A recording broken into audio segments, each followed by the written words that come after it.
Salom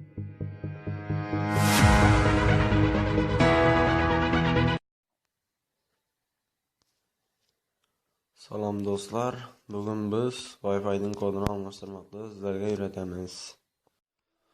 Buning uchun bizlar Chrome'ga kiramiz. Poiskka 192.168.1.1 o'zini poisk etamiz.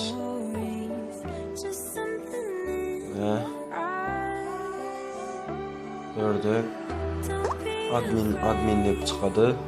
Hozir chiqmadi. Ana username, password chiqadi. Bunga bizlar eksinada admin, bunda admin deb loginga bosamiz. Ichine kiradi. Wi-Fi'ning kodini solishtirmoq uchun interface setup bosamiz va üçüncü turgan wireless'ga basamiz. Kodu o'tiribdi. Faqradin.0.ni solishtiramiz. Faqradin.0.ga esa ayirib yigirma Faqradin.0.20 bo'ldi. Endi pastga tushib save'ga bosamiz. Qanday qarashamiz.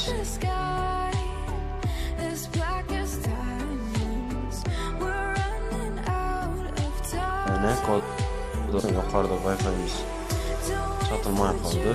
Endi bu saytdan chiqamiz va Wi-Fi'ga kirib almashtirgan kodimizni yozamiz.